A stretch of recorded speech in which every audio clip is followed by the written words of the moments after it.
ये करीब 350 पेज की सूची है। आज इसको जारी किया जा रहा है।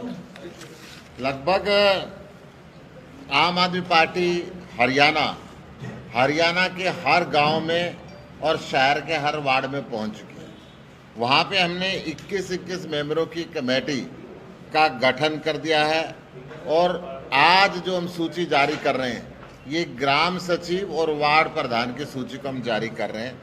आम आदमी पार्टी ने लगभग 6,500 ग्राम सचिव और वार्ड प्रधानों की नियुक्ति की है। इसकी सॉफ्ट कॉपी हम आपको सबको दे देंगे। लगभग अभी तक आम आदमी पार्टी 11,000 पदाधिकारियों की नियुक्ति कर चुकी है। आम आदमी पार्टी का जमीनी स्तर पे संगठन का निर्माण बहुत तेजी के साथ हुआ और हर गांव में और हर वार्ड में पहुंच के जो लोगों ने अभिनंदन किया, जो लोग जुड़े, जो लोग कह रहे थे कि हम तो इंतजार कर रहे थे कि आम आदमी पार्टी के लोग आएं और हम उससे जुड़ना चाहते हैं। 7,500 से ज़्यादा गांवों और वार्ड के अंदर आम आदमी पार्टी के कार्यकर्ता पहुंच चुके हैं। वहां पे हम समितियां बना चुके हैं।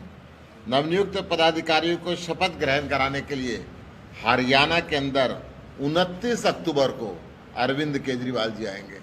अरविंद केजरीवाल जी जब आएंगे तो हमारे सभी ये जो नवनियुक्त 6,500 से ऊपर पदाधिकारी हैं वो सब यहाँ पर पहुँचेंगे और वो शपथ ग्रहण करेंगे और अरविंद केजरीवाल जी उनको शपथ ग्रहण करवाएंगे। आम आदमी पार्टी हरियाणा की 90 की 90 विधानसभाओं पे और 10 की 10 लोकसभा के चुनाव की पुरजोर तैयारी कर रही है। आम आदमी पार्टी पूरे दमखम के साथ 2024 में हरियाणा में चुनाव लड़ेगी और सरकार बनाएगी और एक ईमानदार सरकार बनाएगी जो हरियाणा के अंदर भ्रष्टाचारी व्यवस्था को खत्म करेगी, अच्छे स्कूल और कॉलेज बनाएगी, अच्छे हॉस्पिटल, मोहल्ला क्लिनिक और डिस्पेंसरी का निर्माण करेगी, युवकों को बिना खर्ची और पर्ची के रोजगार देगी, महिलाओं के उत्थान के लिए काम करेगी, 24 घंटे बिजली देगी, दिल्ली की तरह मुफ्त देगी, 24 घंटे पानी देगी, दिल्ली की तरह मुफ्त देगी। और दिल्ली और पंजाब में जिस तरीके से हम किसान का ख्याल रख रहे हैं, महिला का ख्याल रख रहे हैं, जवान का ख्याल रख रहे हैं, हर किस्म से चौतरफा विकास की बात कर रहे हैं, वो विकास हरियाणा के अंदर भी होगा।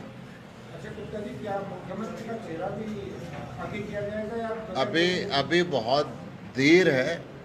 आम आदमी पार्टी मुख्यमंत्री का चेहरा लोगों से पूछ के करती है। जब वक्त आएगा तो ये बात भी तय हो जाएगी। पार्टी में वैसे कौन सा चेहरा ऐसा है जो मुख्यमंत्री? पार्टी के अंदर तो किसी गांव से उठ के कोई भी चेहरा बन सकता है। आप भी चेहरा बन सकते हो। जो पार्टी का काम करेगा वो पार्टी का चेहरा बनेगा। अच्छा, आपने कहा कि 10 की 10 पे बैठी है गठबंधन को लेके क्या है? गठबंधन हम कमिटेड है, परंतु ऐसा नहीं है कि गठबंधन की बात सोच के तैयारी बंद कर दें।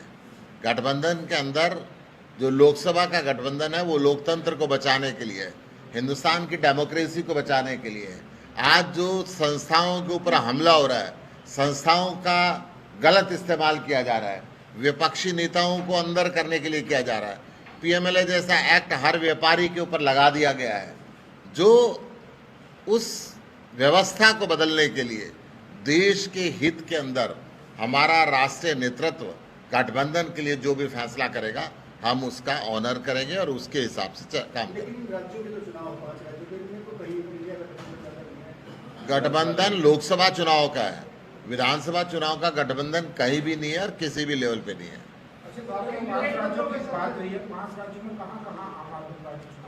आम आदमी पार्टी हर जगह चुनाव लड़ रही है और पूरी ताकत के साथ लड़ रही है। ये आपको बता देंगे, परंतु ये बता दिया कि वो आ रहे हैं। घोषणा अलग से करेंगे, उसके घोषणा अलग से करेंगे, वो आपको बता देंगे। देखिए, दो बात बता दूं, मुद्दा पानी है और पानी हर राज्य को मिलना चाहिए। हर तरफ से किसान परेशान है, चाहे वो राजस्थान हो, चाहे वो हरियाणा हो, चाहे वो पंजाब हो, चाहे कोई सा भी राज्य हो। पानी की कमी है। पानी का बंटवारा करना केंद्र सरकार का काम है, देश के प्रधानमंत्री का काम है। देश का प्रधानमंत्री उसका बंटवारा करे। देश का प्रधानमंत्री इस फैसलों को लेने के लिए कॉम्पिटेंट है। केवल ये राजनीतिक पार्टियां आपस में लड़ाने का काम करती हैं, ये मुद्दा सुलझाना नहीं चाहते। एक वक्त रहा कांग्रेस की सरकार पंजाब में भी रही, हरियाणा के अंदर भी रही, केंद्र में रही, इन्होंने मुद्दा बना के रखा, हल नहीं किया। एक वक्त रहा बीजेपी और अकाली दल की सरकार पंजाब के अंदर भी रही, हरियाणा के अंदर भी और केंद्र में भी। आज भी दोनों दो जगह तो है ही और तीसरी जगह की इनकी खत्म हुई है, 2016 के अंदर थे। इन्होंने मुद्दा बना के रखा क्योंकि ये इनके लिए राजनीतिक मुद्दा है, रोटी सेकने का मुद्दा है, वोट लेने का मुद्दा है। आम आदमी पार्टी दोहरी राजनीति नहीं करती। आम आदमी पार्टी के राष्ट्रीय संयोजक अरविंद केजरीवाल जी हिसार के अंदर आए थे, उस समय पंजाब के मुख्यमंत्री भी उनके साथ थे। उन्होंने कहा कि देश के प्रधानमंत्री को पानी का बंटवारा करना है, वो करें। और उनकी बात को अब सुप्रीम कोर्ट ने भी ये कहा कि केंद्र सरकार मूक दर्शक बन के तमाशा नहीं देख सकती, केंद्र सरकार को यह फैसला करना होगा। देश का जब चुनाव पहली बार नरेंद्र मोदी ने लड़ा था तो 2014 के अंदर रेवाड़ी से उन्होंने कहा था कि अंतर्राष्ट्रीय संधि के अनुसार 65% पानी बह के पाकिस्तान में जा रहा है। उस पानी के ऊपर हरियाणा के लोगों का हक है, उस पानी के ऊपर पंजाब के लोगों का हक है, उस पानी के ऊपर राजस्थान के लोगों का हक है। मैं उस पानी को वापस लाऊंगा। 2 ट्रम 9 साल पूरे हो गए, एक बूंद पानी की पाकिस्तान जाते हुए इन्होंने रोकी नहीं। प्रधानमंत्री क्यों नहीं बोलते? क्योंकि शर्म से उनका सिर झुक जाता है कि जो वायदा उन्होंने देश की जनता से किया था, इस क्षेत्र की जनता से किया था, उसको निभा नहीं पाए और ना ही पानी का बंटवारे के लिए आज तक बैठे। अच्छा सर, क्या पंजाब सरकार को सुप्रीम कोर्ट का फैसला नहीं मानना चाहिए? हर राज्य को मानना चाहिए, परंतु हर राज्य के पास पानी की कमी है। सुप्रीम कोर्ट ने यह भी कहा कि केंद्र सरकार बैठे और बैठ के पानी का बंटवारा करे। क्यों बंटवारा नहीं करती केंद्र सरकार? क्यों चुप्पी साधी हुई है? क्यों प्रधानमंत्री चुप्पी साधे हुए हैं? सुप्रीम कोर्ट ने कहा है कि पंजाब सरकार इसका निर्माण करवाए इस वेल का। आपकी सरकार मैं तो यही कह रहा हूँ जी, पानी तो मुद्दा है ही ना। पानी तो हर आदमी को चाहिए ना। पानी का बंटवारा करना जब प्रधानमंत्री का काम है, प्रधानमंत्री क्यों चुप है? सुप्रीम कोर्ट ने ये भी तो बोला कि प्रधानमंत्री फैसला करे। सुप्रीम कोर्ट ने ये बोला ना, जब पहले वो फैसला कर ले, फिर उसके बाद जो भी बातें होंगी आगे बढ़ेंगी।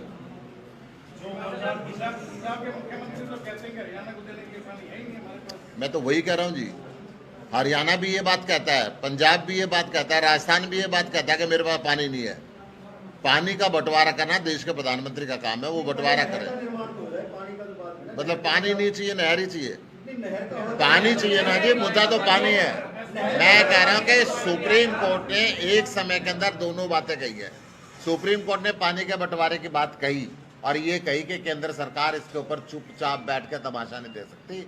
केंद्र सरकार उसका बंटवारा करे, उसके बाद जो भी रास्ता निकलेगा निकलेगा। आपको नहीं लगता कि फुटबॉल की तरह हो गया, इधर से उधर, उधर से इधर, आपके अंदर? मैं वही कह रहा हूँ, 56 साल से फुटबॉल खेली जा रही है, 56 साल से लोगों को मूर्ख बनाया जा रहा है। जब केंद्र में हमारी सरकार आएगी ना, एक दिन के अंदर फैसला होगा। प्रधानमंत्री की वो ताकत होनी चाहिए कि देश के लोगों की इच्छा को पूरा करे। प्रधानमंत्री चुप्पी साधे हुए। क्यों चुप्पी साधे हुए? प्रधानमंत्री क्यों पानी का बंटवारा नहीं करता? प्रधानमंत्री को इस बात का जवाब देना पड़ेगा। जब चुनाव आता ना, सुनिए, भाजपा और कांग्रेस के लोगों के, पंजाब के लोगों की बात सुनो, वो क्या कह रहे हैं? वो दोहरी राजनीति करते हैं। हम पंजाब के अंदर भी वही बात बोलते हैं और हरियाणा के अंदर भी वही बात बोलते हैं कि प्रधानमंत्री करे। आप जाखड़ की बात सुनो, आप बादल की बात सुनो, आप बीजेपी के अध्यक्ष की बात सुनो, पंजाब वालों की क्या कहते हैं वो।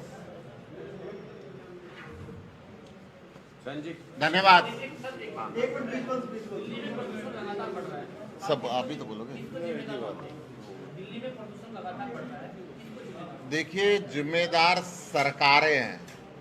दिल्ली के अंदर आज से कई साल पहले सारे उद्योगों के अंदर सीएनजी लगा दी गई, सारी बसेस के अंदर सीएनजी लगा दी गई, ऑटो के अंदर सीएनजी लगा दी गई, पोल्यूशन कम करने के लिए काम किया। हरियाणा कृषि प्रधान देश है और कृषि प्रधान प्रदेश के अंदर किसान की बात को ध्यान दिया जाना चाहिए। हरियाणा सरकार जब फसल बिकने का टाइम आता है तो मंडी में बिकने के लिए छोड़ देती है। पोर्टल पोर्टल का खेल खेलती है। जब बाढ़ आती है तो कहते हैं पोर्टल पे चढ़ाओ, रेता चढ़ जाता तो 2-2 साल तक हटाते नहीं है। जमुना के बैराज खोलते नहीं है ताकि किसान डूब रहा है तो डूबे, पानी नहर की तरफ खोलते हैं, दूसरी तरफ नहीं खोलते। परंतु किसान की प्रबंध कैसे करे, किसान को पराली जलाने के मजबूर इस सरकार ने कर रखा है और सरकार उनके ऊपर जुर्माना लगाती है, सहयोग नहीं देती कि पराली अगर आपको ना जलानी पड़े तो हम आपको ये टेक्निक दे रहे हैं, हम आपके लिए ये इंडस्ट्री ला रहे हैं ताकि पराली आपकी यहाँ पे जाए। तो कब तक किसान को दुखी करके रखेंगे? आप मानते हैं हरियाणा और पंजाब का किसान पराली जलाता है? देखिए, मैं ये मानता हूँ, परंतु ये जलाने के लिए हरियाणा सरकार ने उनको मजबूर किया है।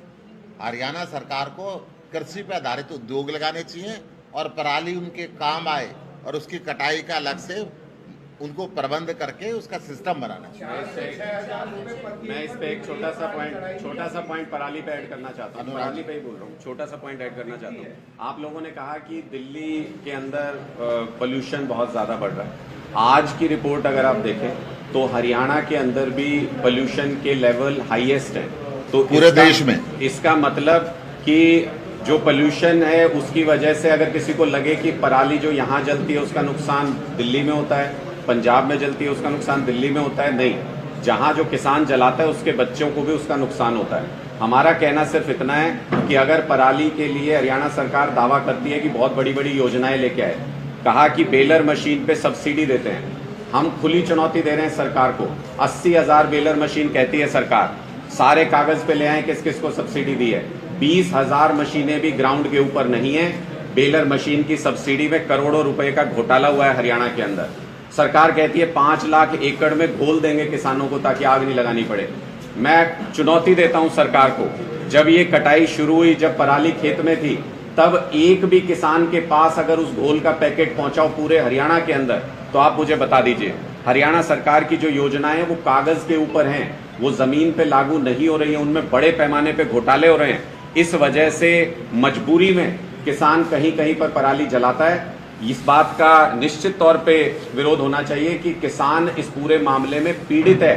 किसान को दोषी बना के उस पर लाखों रुपए का फाइन लगाना, उसके खिलाफ FIR करना, ये गलत है। ये सारा फेलियर सरकार का है। सरकार को अपनी नीतियां दुरुस्त करनी चाहिए। लेकिन अगर डिस्ट्रिक्ट की बात करें, रोहतक डिस्ट्रिक्ट में एक भी मामला पराली जलाने का नहीं है और ना ही FIR, और किसान भी कहता है कि पराली 4,000 से लेकर 6,000 रुपये बिक रही है, तो वो जलाएगी कितनी जगहों? दिल्ली सरकार दोषी हरियाणा के किसान को मानती नहीं, दिल्ली सरकार ने कभी हरियाणा के किसान को दोषी नहीं कहा। आप शब्दों को बदलने की कोशिश नहीं करें। हमने बार बार आम आदमी पार्टी ने और दिल्ली सरकार ने ये कहा है कि इस पूरे मामले में किसान हमेशा विक्टिम होता है। जब आप उसके पास कोई समाधान नहीं छोड़ेंगे, उसका तो घर नहीं चल रहा, उसको अगली फसल लगानी है, उसको तो कोई ना कोई साधन ढूंढना ही पड़ेगा। अगर आप उसको 2500 रुपए, ये बिजली मंत्री कह रहे थे, बोले 2500 रुपए में पराली खरीदती है हमारी सरकार, तो इनको क्या लगता है किसान पागल है क्या कि 2500 रुपए में पराली बिक रही है और वो उसको आग लगा रहे हैं? बेच नहीं देंगे इनको। इसका मतलब ये जो बोल रहे हैं कैमरे पे वो जमीन के ऊपर लागू नहीं हो रहा। अगर पराली के लिए आपने खुद कहा कि यहाँ आसपास के इलाके में पराली नहीं चल रही, 4-4 हज़ार रुपए में किसान बेच रहे हैं, तो अगर ऐसा पूरे हरियाणा में हो जाए तो नहीं चलेगी पराली। बहुत सिंपल सी बात है। इसका मतलब सरकार जो योजनाएं कागज पे दिखा रही है, जमीन पे लागू नहीं कर पाती। 29 अक्टूबर के लिए एक बार मैं आप सबको आमंत्रित करता हूं। 29 अक्टूबर को अरविंद केजरीवाल जी हरियाणा के अंदर पहुंच रहे हैं। जगह आपको बता दी जाएगी, प्रॉपर घोषणा के साथ आपको बताएंगे। परंतु 29 अक्टूबर को अरविंद केजरीवाल जी आप पहुंच रहे हैं। अशोक तंवर जी से मैं निवेदन करूंगा, 2 दिन आपकी खबर चलेगी, एक दिन में क्यों खत्म करना चाहते हो? तो फिर चला लेंगे।